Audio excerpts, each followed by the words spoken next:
Louvado seja o nome do Senhor. Eu queria convidar você essa noite a abrir a palavra de Deus em Mateus, capítulo 6.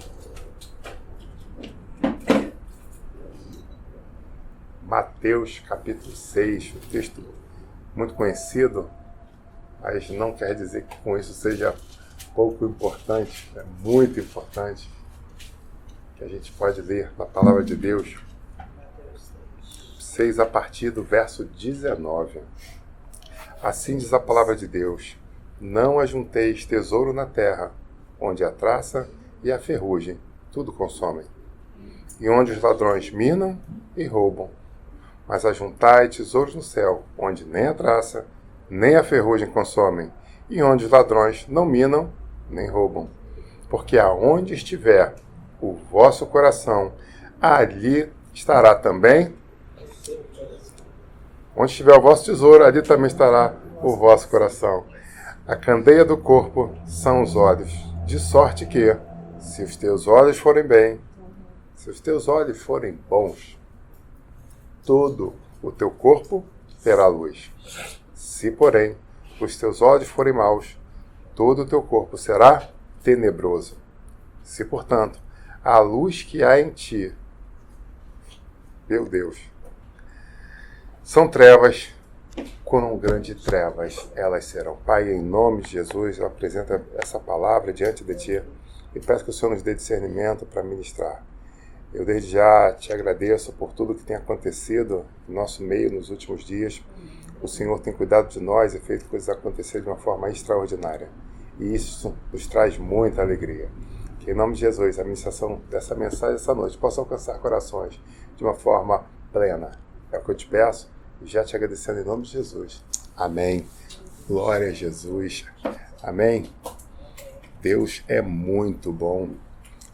Traga essa breve ministração, mas importante para nós, falando sobre o cuidado que nós devemos ter com as janelas da alma. E eu começo citando aqui, depois da leitura da palavra, que existe um ditado popular que vai em direção a isso. E ele diz: os olhos são a janela da alma. E aí nós precisamos começar essa reflexão falando exatamente sobre isso. Onde nós temos mantido o nosso olhar fixo? Será que nós temos andado olhando para frente e dando pequenas escapadelas para o lado? Será que a gente tem andado no esquema lá do Michael Jackson, nos anos 80, né, que ele andava, fazia o famoso passo de andar para trás, né? Então, andar de costas, né? Então, onde tem sido onde nós temos mantido os nossos olhos, né? De que forma nós temos conduzido os nossos passos? E eu começo refletindo, trazendo para construir essa reflexão, a história do povo de Israel. Num dado momento, eles passaram por uma grande bênção, que foi a visão que Deus deu a José. E aquela visão mostrou que haveria coisas maravilhosas acontecendo em direção a eles como nação, como família, no primeiro momento, e que depois essa família se tornaria uma grande nação, uma numerosa nação. E naquele momento de fome, ele conseguiu convencer, negociar junto a Faraó para a fome que estava açoitando o mundo, batendo doído no mundo afora, para que ele pudesse trazer a sua família para o Egito, onde estava vendo o berço da prosperidade. Porque o governante que estava à frente era um governante abençoado. Então, no momento que Faraó coloca José na posição de 02 do reino, a bênção do Senhor foi sobre aquela nação. Então, eles puderam não somente viver uma grande prosperidade, como evitaram uma mortandade muito grande. E aí, a gente precisa entender que existem oportunidades que Deus abre na vida. Alguém se colocou na posição, alguém ia ter que lucrar por causa disso, porque as pessoas não tinham comida e tinham a necessidade. Então as pessoas tinham que ir até o Egito para comprar a comida. Isso fez com que o poderio econômico deles aumentasse de uma forma extraordinária. Então, eles puderam ao mesmo tempo salvar muitas vidas da fome e ao mesmo tempo lucraram financeiramente com isso de uma forma maravilhosa. E eu chamo vocês a refletir sobre isso. Será que Deus tem chamado você para uma porta de prosperidade, uma porta de bênção grande? E você tem pensado o quanto eu vou lucrar com isso? Na verdade, a equação é diferente. É o quanto eu posso ser bênção com isso. Porque porque foi exatamente isso que José fez. José não pensou nos cálculos de qual seria o tamanho do lucro dele, mas José pensou quantas vidas ele poderia salvar. Automaticamente, quando nós colocamos o nosso foco no lugar certo, as coisas certas andam em nossa direção. Ele colocou o foco nas vidas. Automaticamente, o que ele colheu? Colheu também a bênção financeira. O grande problema dos nossos dias é que nós, às vezes, invertemos as coisas. Nós queremos olhar primeiro o quanto eu vou lucrar com isso, e não o quanto eu posso ser útil com isso. O quanto eu vou ganhar com isso, e não o quanto eu posso abençoar com isso. Essa equação faz toda a diferença na nossa história. E é por isso que eu chamo você a refletir logo no começo da mensagem essa noite. Nós precisamos colocar o nosso foco nas coisas corretas. Nós precisamos olhar para a direção correta. Nós precisamos ter as nossas motivações nas coisas certas, para que aí sim nós possamos desfrutar do bom, perfeito e agradável sonho do Senhor para as nossas vidas. Amém? Só que chegou um segundo momento. E o segundo momento foi que dessa grande bênção eles acabaram colhendo uma grande maldição.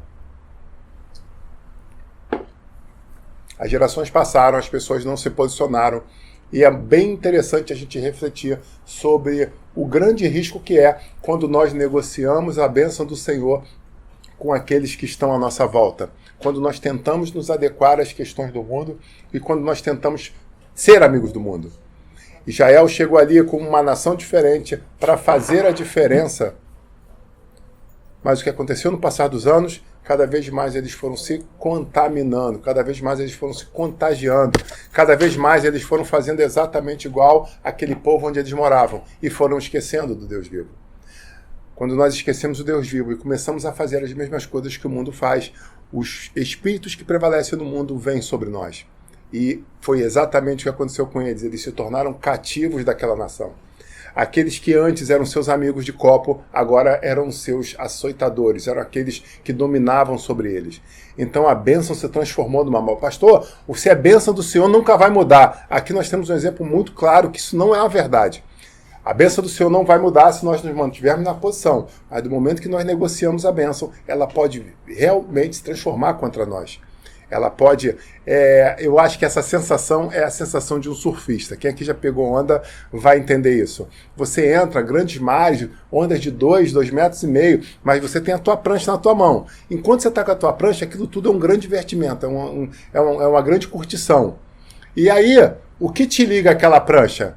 É um negócio chamado, se não me falha a memória, é strap. O nome da cordinha que você prende na prancha e prende na sua perna. Por quê? Mesmo que você venha num ato desavisado, ou numa distração, ou numa imperícia, ou numa imprudência, e vier uma onda e te derrubar, você consegue o quê? Passar a mão naquela cordinha e puxar a sua bênção de volta, porque você está conectado a ela. Mas vocês já pararam para ver a finura que tem um strap? Uma mangueirinha fininha de borracha. Às vezes, a onda bate muito forte. É muito doído. E aquela cordinha não se sustenta. E aquilo que era a tua bênção, o teu porto seguro, a tua sustentação, vai parar muito, mas muito longe de você. E agora você está correndo um grande risco de vida.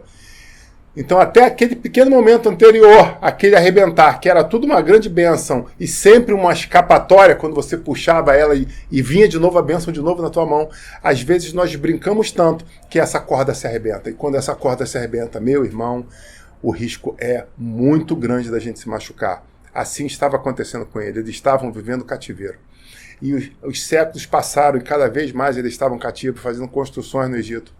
Só que é interessante que quando a gente vive um momento de cativeiro, depois de bênção, e volta a sentir cativeiro, aquilo tenta nos angustiar, aquilo nos oprime, aquilo nos machuca. Mas algumas pessoas vivem há tantos anos no cativeiro, tantos anos, que quando alguém dá um copo d'água para ela no cativeiro, ela literalmente acredita que está sendo abençoada. É quando a gente quando a gente estuda sobre isso, dentro do militarismo, sobre quando você trabalha a questão de sequestro de pessoas, a gente fala da síndrome de Estocolmo, onde os sequestradores ameaçam: vou cortar teu dedo, eu vou mandar uma orelha para tua família, e eu vou, se você não falar, eu acabo contigo. E aí, de repente, aqueles sequestradores saem da sala para fazer alguma coisa e entra um com aquela cara de assustado, né? Fala: bebe uma água, meu amigo. Ai, como estão fazendo isso contigo?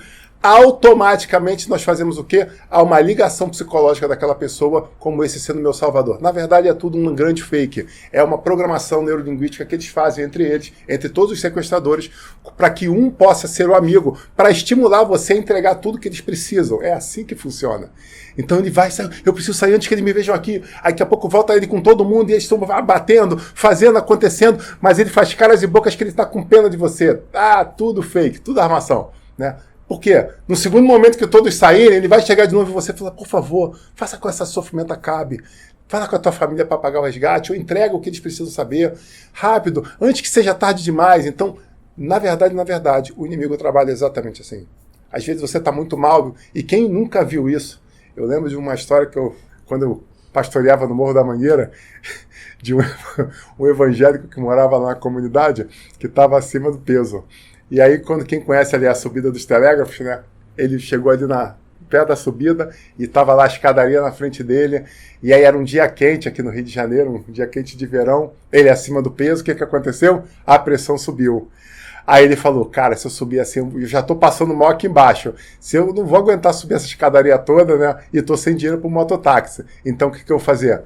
Eu vou sentar aqui no pé do estabelecimento, né? Tinha um estabelecimento fechado, ele sentou e ficou um pouco ali respirando. Por quê? Para esperar a pressão dar uma baixada, o calor diminuir na sombra de uma árvore, para aí ele se começar a caminhada. Só queria estar com aquela cara de cansado e ver uma pessoa. E aí, tudo bem? Fica assim, não, vai dar tudo certo. Toma, para você se consolar. E esticou um copo branco, com coisa branca. Ele olhou, quando ele... Pô, trazendo água para mim, né? Quando viu, era um copo de cachaça. Ele, pô, mas... Não, fica assim não, cara. Vai dar tudo certo, eu trouxe aqui para te consolar. Eu vi que você estava sofrendo, triste. Bebe um golinho, você vai melhorar. E ele falou, poxa, pastor, eu estava na porta do lado de um bar. O primeiro membro que olhou para mim viu daquele jeito assim, eu vou ajudar ele. Porque se aquilo me ajuda, eu vou oferecer o quê? O que eu tenho. E oferecer o que para ele? Quando viu ele, poxa, eu já sofri assim, eu já tive essa... Então eu vou dar o meu remédio para ele, para fugir deste mundo, para fugir dessa dor. Sabe, foi exatamente nessa situação que o povo de Israel se encontrava. Às vezes alguém oferecia um pouquinho de um pseudo-remédio, eles achavam que aquilo estava perfeito, e que aqueles que prendiam ele com correntes estavam sendo verdadeiros amigos. Mas Deus viu o clamor de alguns do seu povo, e veio com misericórdia e mandou alguém para ser o libertador. E agora nós vemos a figura de Moisés vindo para ajudar o povo a sair daquela situação de cativeiro. É muito interessante quando a Bíblia fala que pessoas que eram de outros povos, que também eram cativos, depois de passarem-se as 10 pragas, tiveram a oportunidade de ir com Israel e decidiram seguir junto com eles. E aí vem uma reflexão, às vezes você não é de uma família de linhagem, às vezes você não é filho de alguém importante, às vezes você não é de uma tradição, mas quando você escuta a palavra do Senhor e você fica atento, você segue junto ao mover de Deus. E várias pessoas que eram de outras nações decidiram fazer a peregrinação com Israel. Mas eu paro e me pergunto, se alguns israelitas não decidiram ficar para trás? É uma pergunta que eu vou fazer quando naquele grande dia, quando eu estiver lá, Moisés, todo mundo foi? Todo mundo aceitou o chamado? Ou tinha alguém que morava numa casa que era de fundos, agora estava pegando uma casa de frente com o sol da manhã e falou, poxa, caraca, eu estou morando num lugar bom pra caramba agora, eu não vou seguir nessa jornada com o Senhor não, eu vou ficar aqui. Ou aquele que de repente era lá da labuta e agora estava sendo cozinheiro e aí já não pegava mais o sol no couro todo dia e falou, pô, agora eu estou com um empregão, eu sou escravo cozinheiro, eu não sou escravo catador. Eu não sou escravo que faz tijolo ficar lá na fornalha. Imagina o calor de uma fornalha de tijolo no calor do deserto, o negócio deve ser gostoso, né? Então, pô, eu não tô mais na fornalha, eu virei catador. De catador agora eu sou cozinheiro. Pô, caramba, eu tô numa outra situação, numa outra vibe. Eu vou agora pegar e vou seguir pelo deserto, sei lá pra onde. Ah, não, vou ficar por aqui mesmo. Eu me pergunto se não tiveram pessoas que desistiram de ir e decidiram ficar. Aquele grande dia eu vou descobrir isso. Mas o fato é, pessoas de outras religiões, de outras nações, olharam e falaram, esse é o Deus verdadeiro, eu quero seguir com ele. Porque isso está relatado na Bíblia. Amém? Bom, eles seguiram. Seguiram. E passaram por coisas maravilhosas no deserto. No meio da caminhada deles, de repente uma nuvem começou a cobrir o caminho deles, para proteger eles do calor do dia. E de noite existiam animais, e o frio no deserto é avassalador, bate 0 graus. E existe o quê? Uma coluna de fogo que trazia o aquecimento e a proteção a ele dos animais. Olha que fantástico isso. Era disso que essas pessoas tinham experimentado. Essas pessoas não eram só, não, eu li num livro, não.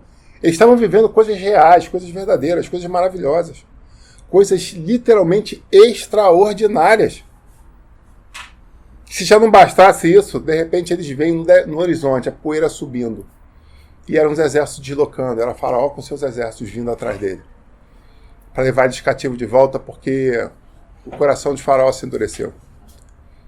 Naquele momento, aquela coluna se move de tal forma para agora proteger eles, para que os inimigos não chegassem a eles. Mas o que você tinha de um lado? O fogo. E do outro? A água. Por onde escapar? Não tinha para onde escapar, humanamente falando. Se eu vou para um lado, eu vou para o fogo. Se eu vou para o outro, eu me afogo na água. E agora? Eu tenho um mar diante de mim. Sabe, Deus faz exatamente assim conosco. Ele nos leva a situações onde a gente realmente declara e entende que nós dependemos dele. Era só isso que ele queria. Que eles tivessem um amadurecimento de entender que tudo que eles estavam vivendo e passando, na verdade, era um grande plano do Senhor.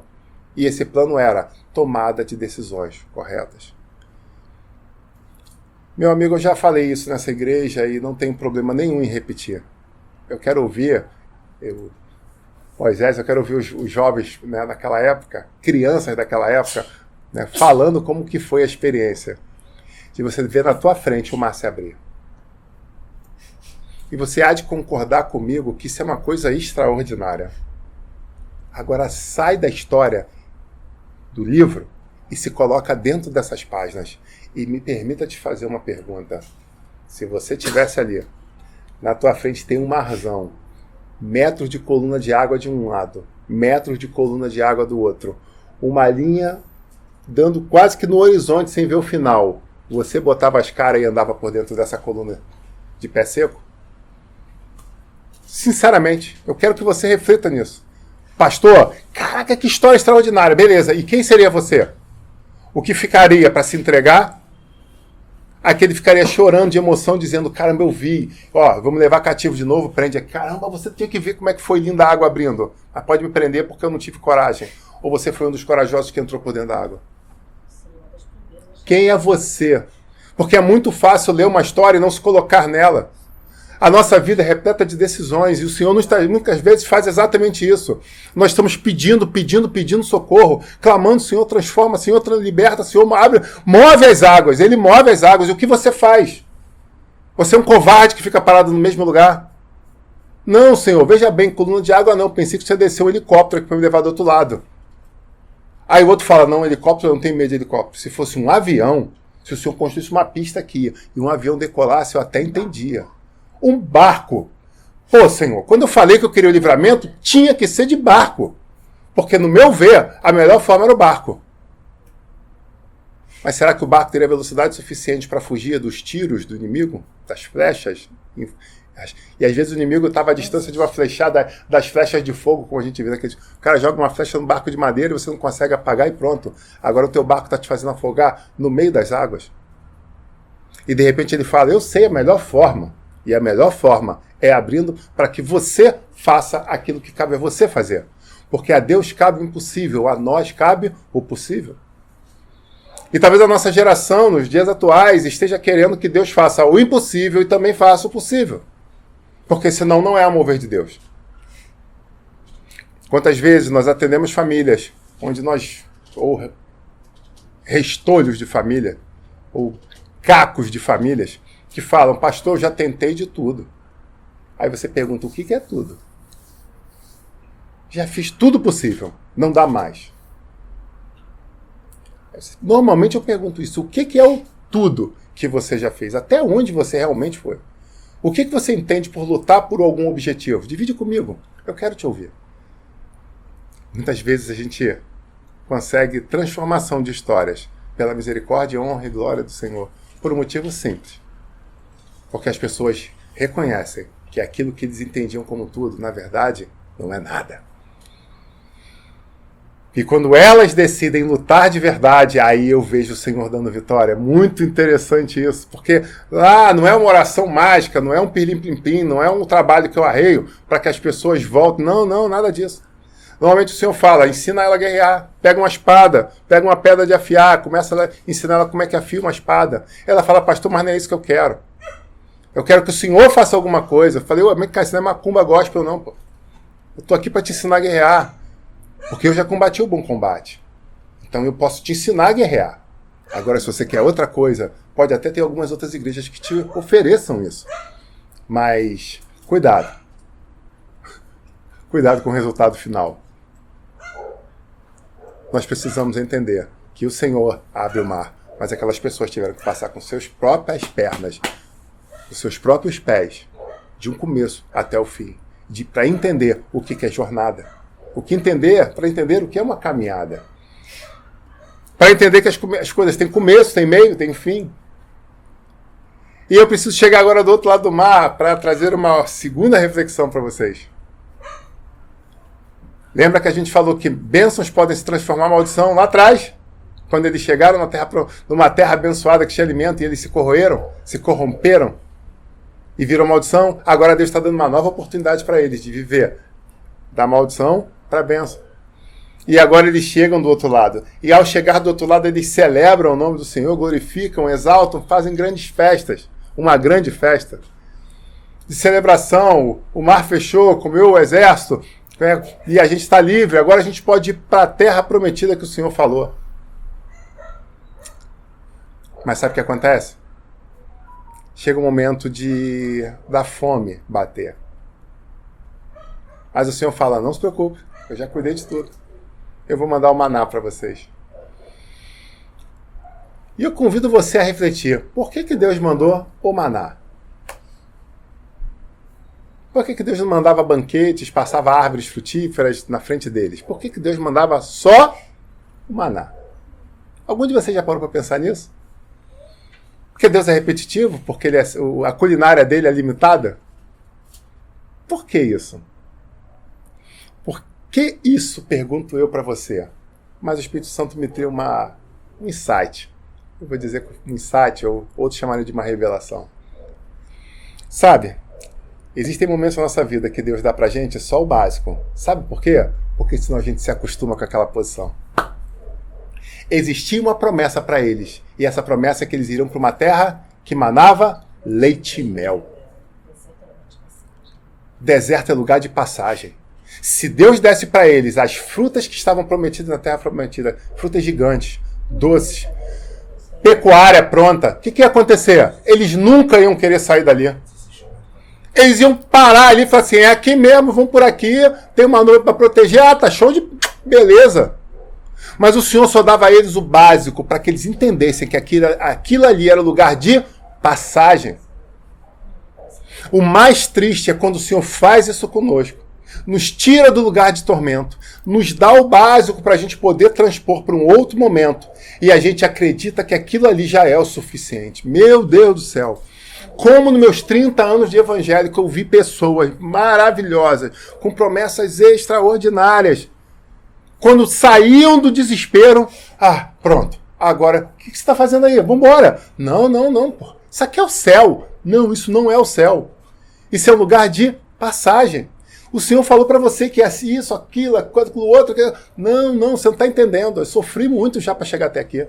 Isso aqui para mim já está bom. O problema é que normalmente as pessoas que fazem isso são contaminadas por uma outra doença. E que doença é essa? Se fosse na quinta-feira e tivesse um lanche, eu oferecer aqui o primeiro pedaço do bolo para quem acertasse. Alguém nos bastidores aqui falou zona de conforto, não. Sabe qual é a doença que essas pessoas normalmente são? Quase que 100% delas são contaminadas com a inveja. Porque elas saíram de um lugar onde você saiu. E elas começam a andar junto com você, mas elas falam, chega, aqui tá bom. Aí você olha para ela e fala, não, cara, Deus tem promessa. Deus fala, não, aqui tá bom, fica aqui comigo. E às vezes até você fica um tempo.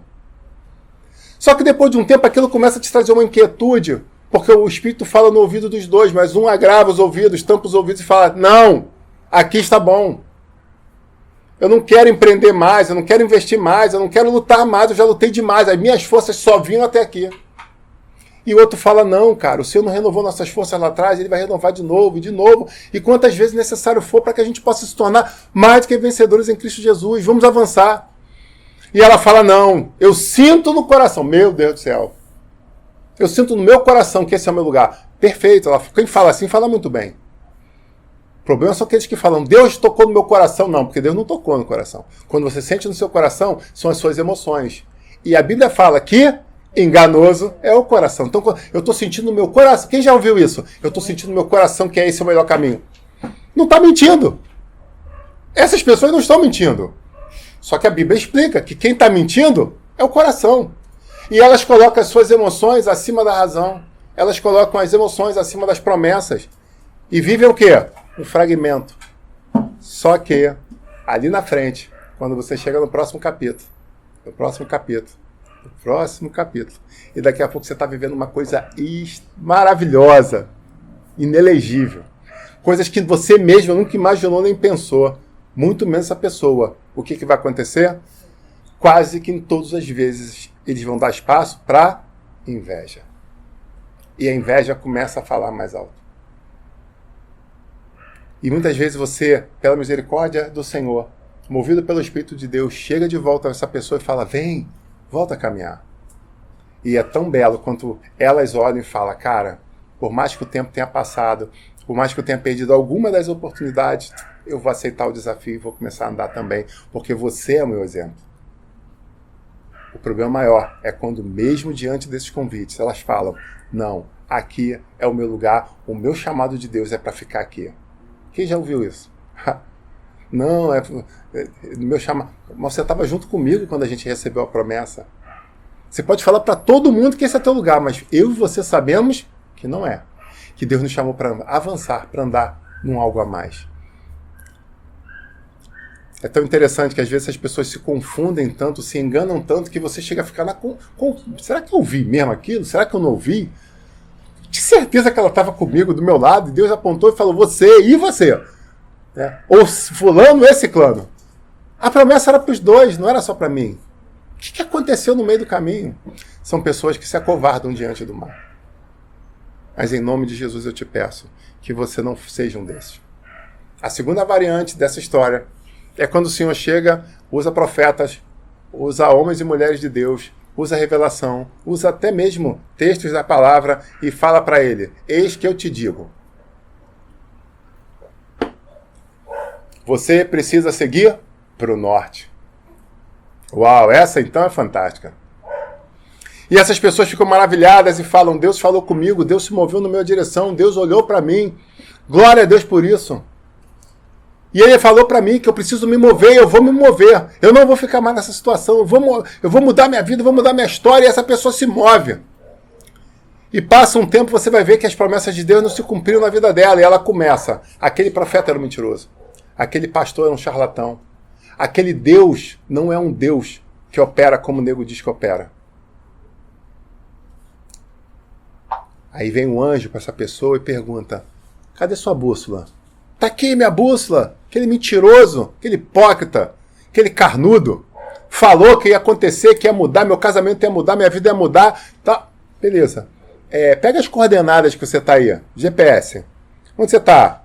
Ah, eu tô a sudoeste, tanta... Calma aí, cara. Deus mandou você se mover para onde? Pro norte. Não. Pro norte não, muito quente o norte. Não gosto de calor, gosto de friozinho. Eu me movi, eu saí daquele lugar. Mas eu fui para o sul, para o sudoeste, centro-oeste, que é melhor. Para o norte, não. O norte é muito quente. Não quero ir para o norte. E aí, quando não dá certo, a culpa é do profeta, é do pastor, ou até mesmo do próprio Deus. Então é uma outra variação das que se movem, mas se movem para o lugar errado. Não há nada melhor do que nós estarmos no centro da vontade do Senhor. Porque ali é bom, perfeito e agradável. Pastor, mas eles estavam no meio do deserto, o senhor vai falar que é agradável? Sim, eu vou te dizer que era agradável. E vou te explicar por quê. Por causa de uma situação simples. Quando nós estamos em cativeiro e nós recebemos uma palavra profética, recebemos um direcionamento do Senhor e mantemos os nossos olhos fixos aonde nós vamos chegar, meu amigo, pode estar acontecendo o que for hoje, mas nós pensamos no objetivo fim. Um amigo meu comprou um apartamento há pouco tempo atrás e ele comprou um apartamento na planta. E algumas pessoas falaram, comprar apartamento na planta é furada, porque a construtora pode falir. Aí, é verdade, a construtora pode falir. Concordam comigo? Ela pode acontecer? Pode. Aí o que a Federação de Pessoal de Imóvel tem lá de corretagem que fala, né? Olha, como é que é me ajuda aí o Padrão, que fala para analisar quem é a construtora que está fazendo, para ver se ela se ela é sólida, né? Então, fazem quando vão vender o imóvel, falam, não, a construtora que está envolvida nesse projeto é a tal, ela tem tantos anos no mercado, tantos empreendimentos. Aí aquilo traz o quê? Confiança para você. Então, a pergunta principal é, quem está em meio a esse projeto, desse pedaço de terra no chão que eu estou comprando? E aí, a pessoa decide investir ou não naquele projeto. E é interessante que, às vezes, eles mandavam foto da evolução da obra. Pastor, aqui é a foto. Né? Os tapumes em volta do terreno. Daqui a pouco, pastor, olha outra foto. O primeiro andar já com os vergalhões colocados. Aí passava um tempo, pastor, olha agora. Lá no 6º andar, mais ou menos, né, a ferragem já sendo construída, os tapumes em volta, caminhões entrando e saindo.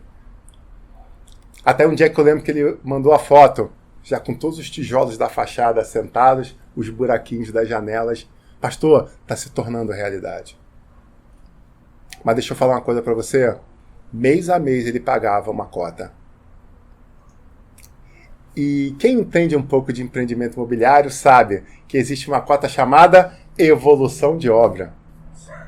E o que acontece a cada andar que subia? Pergunto eu para você. Você sabe? Alguém já comprou um apartamento na planta? Sabe? O que acontece? Exatamente. A cada porcentagem de evolução da obra, aumenta o valor da prestação.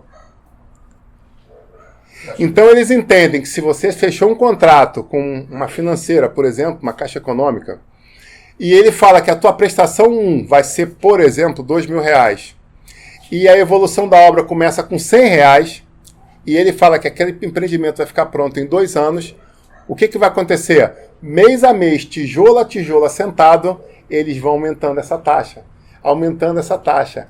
Até que, no mês anterior, a entrega do imóvel, a evolução da obra esteja ao mesmo valor da prestação que você vai pagar quando você entrar para morar. Qual é a moral que eu te trago dessa história? Simples. Às vezes você tem um grande sonho, e esse sonho está cada vez mais pesado, e você está falando, eu não vou aguentar, eu não vou suportar. Mas, na verdade, tudo isso é te levando ao lugar onde Deus quer que você esteja. Então você agora está falando assim, pô, mas se eu quero isso aqui mesmo, eu tenho que me privar disso. Não, se eu quero isso mesmo, eu tenho que me privar daquilo. Caramba, eu quero aquilo mesmo, mas ainda não está pronto, mas eu estou vendo que está evoluindo a obra na minha frente. Os tijolos estão sendo assentados, os muros, as paredes estão sendo emboçadas. Eu estou vendo, a piscina já está lá no buraco, onde falaram que ia ter uma piscina. Caramba! Mas está cada vez mais pesado, mas calma, a tua vitória está vindo. A tua vitória está chegando, você vai desfrutar logo daquilo. Mas existe um preço que precisa ser pago, e esse preço muitas vezes vai aumentando, porque conforme mais perto do sonho você está, maior é a cobrança para que você possa vivenciar aquilo. Aleluia! E tudo isso está envolto a sua fé, de você acreditar ou não que aquilo vai dar certo. Sabe, é a mesma coisa que esse povo estava passando. Eles não estavam vendo a terra prometida, mas Deus deixou muito claro para eles. Só que aí agora a gente chega no 3º capítulo dessa história. E o 3º capítulo é, agora eles estão diante da terra prometida. E alguém chega para eles e fala, ó, para vocês entrarem o preço é esse. E eles falaram, esse preço eu não consigo pagar. Eu não tenho dinheiro para isso. Só que eu quero dizer uma coisa para você. Muitas vezes você tem sonhos, tem projetos, tem planejamentos. Mas quando a gente pega o texto bíblico de Mateus 6, ele vai falar o quê? Eu vou parar aqui, eu vou convidar você a voltar lá no texto. Eu acho importante nessa hora, talvez você tenha chegado depois nessa mensagem, e eu chamo você a voltar lá em Mateus capítulo 6. Versículo 19, vai dizer o quê? Não ajunteis tesouro na terra, onde a traça e a ferrugem tudo consomem, onde os ladrões minam e roubam, mas ajuntai tesouros no céu. E aí no 28 vai falar, porque onde estiver o vosso tesouro, ali também estará o vosso coração. A grande questão que o Senhor quer é que você não se apegue a isso, mas que você entenda que tudo aquilo que Ele tem dado, na verdade, são recursos para que as coisas aconteçam. Mas quando nós colocamos o nosso coração no Senhor em primeiro lugar, quando nós adoramos Ele em espírito e em verdade, quando nós fazemos dele a nossa ponte, a nossa sustentação, realmente Ele chega e fala, eu sou teu avalista. Aquele que ama as riquezas defende a si mesmo, a sua expertise, a sua, entre aspas, sorte ou azar. Mas quando nós colocamos o nosso coração no Senhor, Ele fala, não se preocupe, que eu sou contigo. Eu abro porta onde não tem porta. Eu trago sustento onde não tem sustento.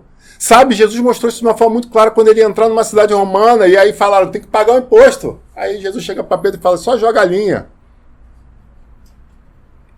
Não, Jesus, eu sei, a gente está com fome, a gente tem que pagar o imposto. Meu Pedro, só joga a linha. E aí Pedro faz o quê?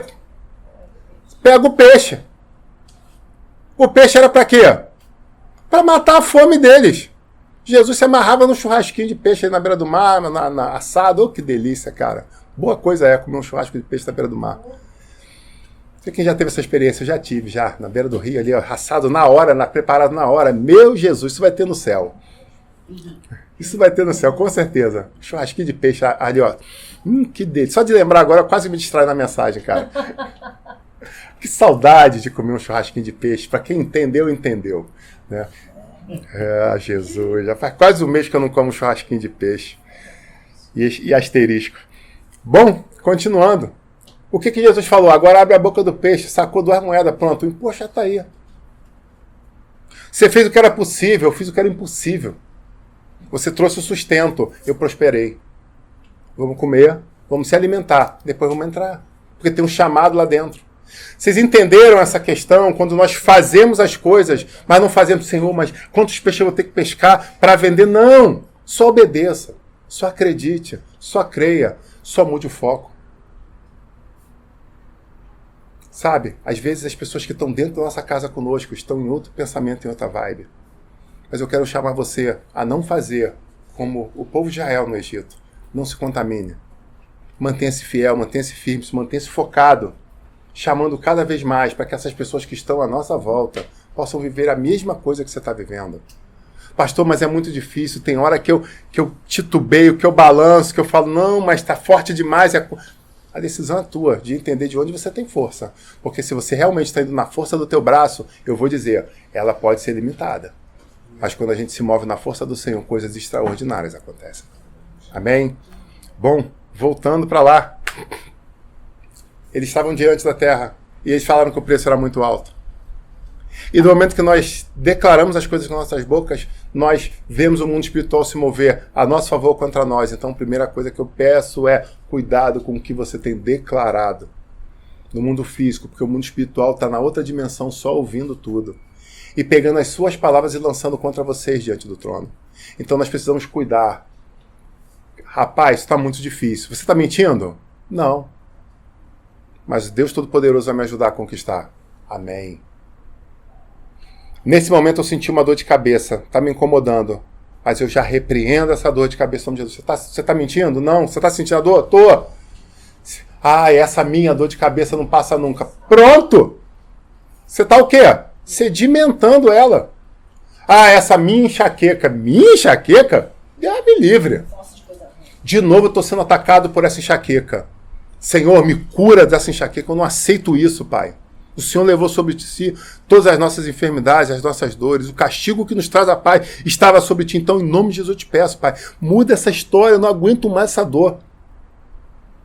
Não é totalmente diferente? Algumas pessoas fazem até uma outra coisa, mas eu respeito, mas me debato um pouco. Não, eu não estou sentindo nada, não tem nada. Isso, a cabeça está explodindo, né? Não sinto, não declara nem o que você está sentindo. Não, eu não acredito assim. Respeito de verdade.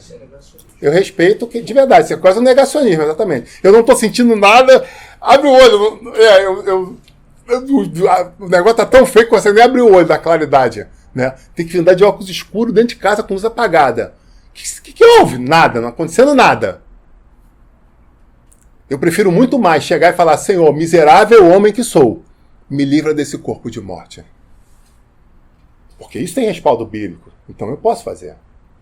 Quando Jesus chegou para aqueles homens que estavam enfermos, perguntou: o que queres? O que tu tem? Eu sou leproso, eu estou aqui. O que tu queres que eu te faça? Ele falou: não, você é um curado, você não é um leproso. Calma aí, que é o teu estado agora? Pum, dei uma topada. O dedo latejou. Você, homem e mulher de Deus, né, saiu da sua boca aquilo que, aleluia, não te condena, né? Então você olha pro dedo dele latejando. O que houve? Nada. Nada, eu quase quebrei, arranquei o dedo aqui, a unha tá pra cima, igual a janela, sangue jorrando, não aconteceu nada. Nada? Engraçado. Me parece que aconteceu sim. A grande questão é: Senhor, em nome de Jesus, eu vou baixar a unha e ela vai colar de novo. Colou de novo. Senhor, que essa sensação que eu estou sentindo que quebrou, que não tenha quebrado, que o Senhor restaure o osso agora. Que eu estou te levando para o raio-x, que esse raio-x só vai mostrar o teu milagre. É outra coisa. É você entender onde está a sua fraqueza, onde está a sua dor e trabalhar ela em direção ao verdadeiro poder que há no Deus Altíssimo. Vocês concordam comigo que é diferente uma coisa da outra?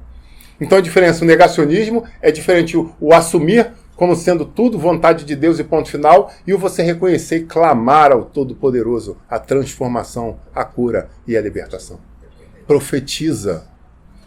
A Bíblia nos dá vários momentos, profetiza sobre o vale de ossos secos, os ossos secos estavam diante dele. Agora a diferença, ele podia só chorar diante daquele cemitério, ou ele podia profetizar, e é isso que eu quero treinar com você essa noite. Nós precisamos ser profetas do Senhor nessa terra, nesses dias. Profetas das nações, porque é isso que a Bíblia nos chama a ser. Sabe, aqueles homens estavam diante da terra prometida, mas eles declararam: não tem como. Quase que a totalidade deles não tem como. E aquela fala contaminou toda uma nação. E olha a profundidade disso, como nós devemos tomar cuidado com o que sai da nossa boca. Às vezes nós estamos destruindo não só as nossas vidas, mas as nossas famílias, os nossos filhos. Quem está acima, quem está abaixo. Às vezes a nossa falta de ânimo pode estar um monte de gente. A Bíblia fala que nós somos uma multidão, estamos em volta a multidão de testemunhas. Às vezes a tua fraqueza, não, acho que eu não vou à igreja não. O teu vizinho está esperando a televisão desligar para falar: cara, eu queria tanta igreja com ele. Mas quando você não vai à igreja, ele fala: ah, não, se ele que é crente não está indo, eu vou aonde? Pô, bota no programa do fulano de tal. Bota nas pegadinhas do fulano de tal que eu vou rir aqui. Às vezes a gente mora no apartamento e tá escutando um capítulo da série. Ele escutou, ele tá no segundo capítulo da série, porque dá para ouvir tudo. Ó, tá na hora do culto do crente. Desligou. Passou 5, 10 minutos. Ó, tô ouvindo barulho de água, ele tá tomando banho. Ih, ele ligou a televisão de novo. Cara, eu ia chamar, eu ia perguntar se eu podia ir ao culto com ele hoje. Eu já estava pronto do outro lado da janela. Às vezes a gente não tem noção do que a gente está fazendo nas nossas omissões em destruir vidas que estão à nossa volta. Porque, de novo eu falo, nós estamos envoltos a uma multidão de testemunhos. É uma nuvem de testemunhos. As pessoas estão olhando o que a gente está fazendo. Sabe, eu viajo muito pela minha profissão. E às vezes eu chego em certas situações, são situações de cheque. E aí quando eu tomo a minha decisão, depois eu escuto os relatos. Poxa, fulano, quando estava numa situação igual a tua, agiu diferente. O irmão fulano de tal, quando numa situação nessa, numa outra viagem que a gente fez, não agiu como você. Mas sabe qual é a experiência que eu tenho nesses meus 30 anos de serviço? Muitas e muitas e muitas pessoas que trabalharam comigo aceitaram Jesus como Senhor e Salvador. E eu só glorifico e exalto ao Espírito Santo por me ajudar a ser testemunho vivo. Eu não tenho mais noção de quantas pessoas, toda a minha história que trabalharam comigo, tiveram a vida transformada.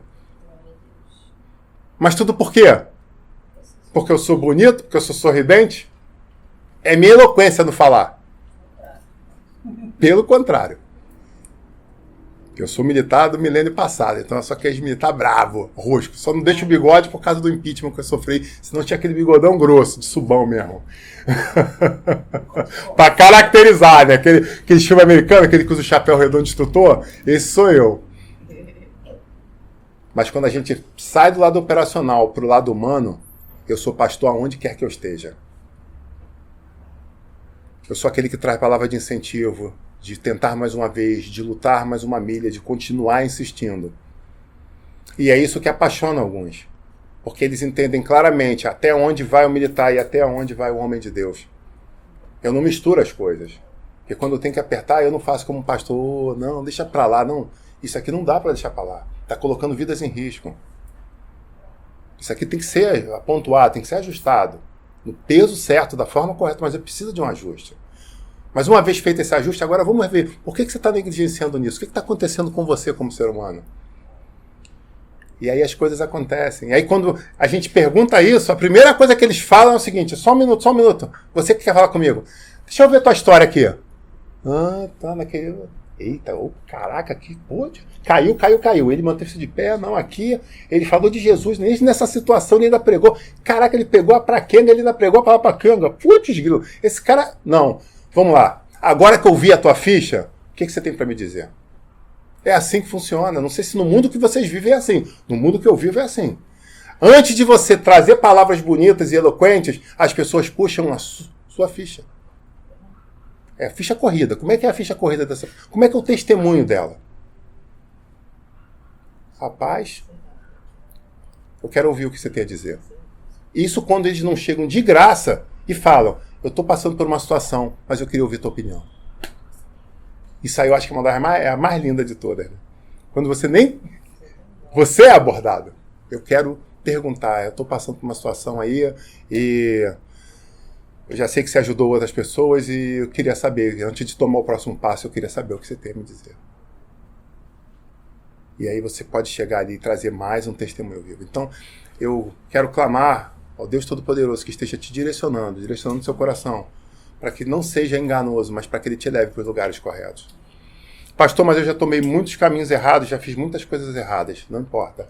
O importante é que a partir de hoje você comece a ser um testemunho vivo, aonde quer que você coloque a planta dos seus pés.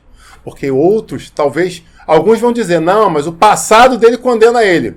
Mas eu vou te dizer que tem outros que talvez estejam na mesma situação que você, que já estiveram de pé e já estiveram caídos, que vão falar, se ele conseguiu se reerguer, eu também vou conseguir. Então, seja qual for a tua história, uma vida ilibada ou uma vida de altos e baixos, quando você fala, agora chega, não aguento mais esse homem miserável, eu vou mudar minha história. Eu vou te dizer que vai ter um grupo que vai olhar para você e vai ser alcançado. A grande realidade é que o Senhor espera que a gente se mova na direção certa, no norte do Senhor. Amém, igreja? Sabe, eu quero terminar essa ministração convidando você a abrir em Provérbios 4, 25. Tem mais um texto ali que eu queria te falar.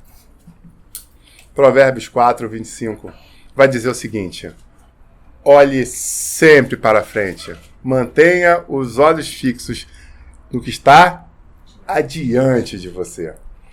Sabe, aqueles homens e mulheres, num dado momento, ainda do maná, eles começaram a se queixar porque eles sentiam saudade das panelas do Egito. Quantas vezes nós fizemos isso? Quantas vezes nós estamos no meio do processo de Deus, mas nós estamos o quê? Olhando para trás. E a Bíblia deixa bem claro que quem olhou para trás virou estátua de sal. Mas nem sempre ele faz virar estátua de sal, e talvez, se tivesse algumas pessoas virando estátua de sal do nosso meio, seria mais fácil para a gente. Mas a graça nos permite algumas coisas maravilhosas, que é o livre-arbítrio, são as decisões. E no meio da graça nós podemos decidir que se queremos ou não olhar para trás. Então eu te digo que tem muito cristão que está exatamente assim. Eles estão em meio ao processo, recebendo o maná do Senhor, com a promessa da terra prometida, mas olhando para as panelas do Egito, para os temperos, para as comidas. Lembrando do passado como se aquilo fosse uma coisa extraordinária. E eu quero te dizer, na verdade, isso tudo não passava de escravidão. Então, em nome de Jesus, acorda. Acorde. Chega de ser escravo. Chega de parar e ficar cocheando entre dois pensamentos. Eu quero um pouco a terra prometida, mas eu quero sentir um pouco daquele tempero. Eu quero um pouco viver um novo de Deus, mas eu quero voltar e dar mais um beijinho na minha amante. Eu quero reconstruir, eu quero a saúde do meu filho, mas eu quero dar mais um teco na cocaína. Para de cochear entre dois pensamentos. É momento de transformação de vida, é momento de mudança de história. É para isso que o Senhor está nos chamando, para viver um novo. Mesmo que você fale de novo. Ah, mas eu já caí, eu já vivi, é um novo, de novo. Só que dessa vez você pode fazer que seja diferente, porque dessa vez pode ter um elemento fantástico, que é a constância. Então, em nome de Jesus, seja constante. Você já sabe o que você fez no passado e errou. Você sabe onde você enfraqueceu. Você sabe onde você negligenciou. Você não precisa passar de novo. E é por isso que eu falo para algumas pessoas que Deus é maravilhoso e não faz em nós uma lobotomia quando nós aceitamos a Ele. Porque muitas pessoas dizem, isso me lembra, isso ainda me dói. Claro que isso te dói. Dá graças a Deus por isso, porque se isso te dói, é para você não passar de novo. Se ele apagasse tudo, qual era a grande chance de você, sendo da raiz que você é, filho de quem é? Meu Deus do céu, irmão de quem é? Casado com quem está casado, de fazer a mesma coisa. É o que nós estaremos fadados. Então, às vezes, por vezes, nós saímos, nos transformamos, tomamos a decisão correta, mas ainda sentimos a dor. E alguns falam, eu não consigo entender esse Deus, por que ele tira essa dor de mim? Ele fala, não. O apóstolo Paulo passou por isso. Senhor, tira esse espinho da minha carne. O Senhor falou, não, a minha graça te basta. Por que Deus não queria que passasse? Porque cada vez que ele sentia aquela dor, ele lembrava quão fraco, quão miserável homem ele era. E quão maravilhoso ele estava tendo uma história. E mais ainda, ele lembrava das promessas que ele viu no outro céu. Onde ele subiu ao terceiro céu. E ali ele viu coisas que ele falou, eu não tenho nem como, eu não posso, eu não tive autorização para declarar.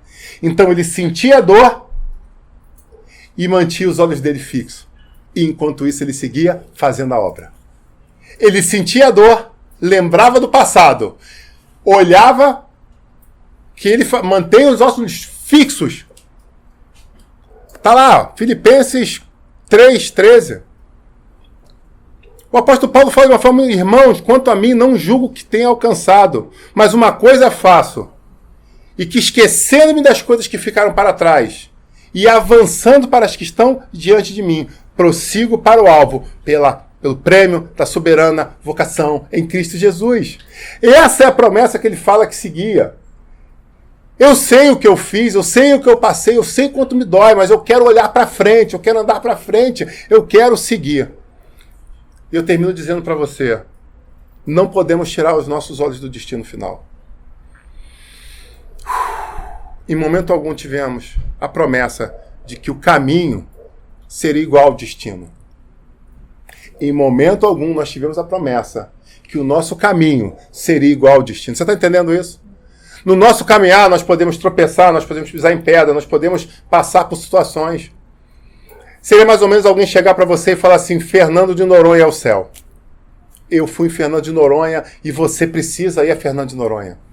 Fernando de Noronha, o paraíso vai descer em cima de Fernando de Noronha e eu tive a revelação lá que vai ser igual, vai ser a mesma beleza, a mesma estrutura, mesmo clima, vai ser maravilhoso. Só o preço que vai ser mais... O preço que de um Fernando de Noronha é pesado, né? Mas o preço a gente já está pagando aqui, depois é só chegar lá com um 0,800. E aí você fala, caramba, Fernando de Noronha, isso tudo? Olha as fotos de Fernando de Noronha. Aí você começa a olhar as fotos. Aí você, caramba, isso aqui é maravilhoso. Aí você começa a ouvir os relatos de pessoas que tiveram. Meu Deus do céu, quanto relato maravilhoso. E aí você começa a sonhar, você tem visão, você tem sonhos de como é, de onde você vai ficar hospedado, onde você vai morar. E você fala, meu Deus, isso é maravilhoso. Aí você pega no Google Maps e joga a distância, 3, 4, 5 mil quilômetros da sua casa. E você fala, não, calma aí. Isso aqui é maravilhoso, mas é muito longe para mim. Vocês já viram alguém fazer isso? Tá aqui, ó, a chave de uma casa em Fernando de Noronha para você. É o paraíso, um lugar para você morar no paraíso. Você só precisa fazer uma coisa. O que você precisa fazer?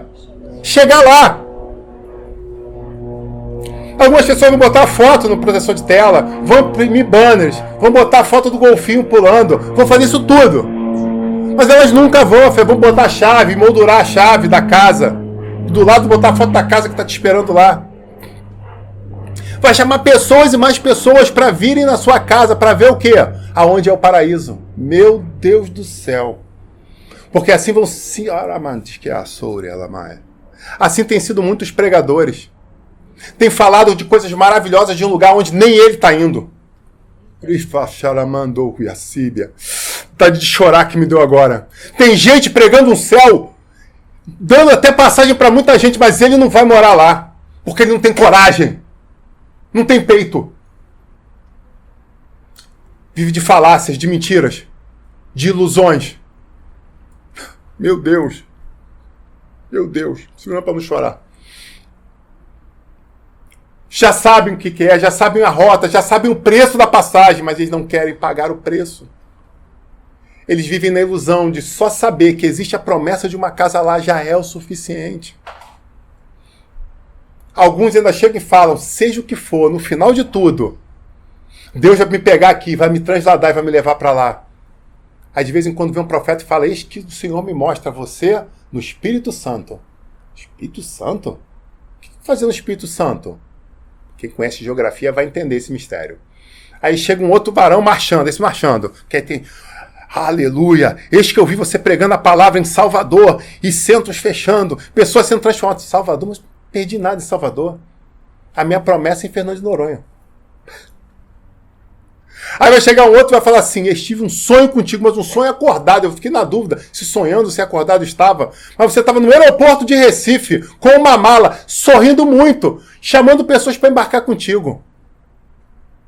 Recife, não perdi nada em Recife. Deus me chamou para Fernando de Noronha. Às vezes o Senhor está te mostrando o trajeto que você tem que seguir e você não se move. Simples assim. E o mais legal é que ele não te mostra logo você em Recife. Ele mostra Fernando de Noronha. Ele mostra o quê? A rota que ele quer que você siga. Porque quem vai para o Nordeste sabe que existe do Rio duas possibilidades, a 116 e a 101. Ele fala, eu quero que você vá mais, eu quero que você vá pela BR-101. Porque é assim que ele faz. E ele vai te mostrando, cidade a cidade, porque você precisa evoluir. Porque de repente você chega no Espírito Santo e começa a viver uma boa obra lá, e começa a fazer coisa lá, e você se alegra com aquilo. Poxa, que é tão parecido com o Rio, mas eu já estou mais perto da promessa. Mas ele vai falar assim, ei, chega. Agora é a hora de subir para Salvador. Porto Seguro, vai para Porto Seguro. Porto Seguro, eu tenho algo contigo, eu vou te testar em Porto Seguro. Você vai pagar o preço na evolução da tua obra. E lá, no momento certo, eu vou te levar para Salvador. E você vai evoluindo, e você vai crescendo, e você vai andando e vai somando experiências. Porque o dia que você chegar no paraíso, você vai poder dizer, uau, eu combati o bom combate, eu acabei a carreira e eu guardei a minha fé. Amém, igreja? Queria convidar você a inclinar sua cabeça, eu quero orar por você.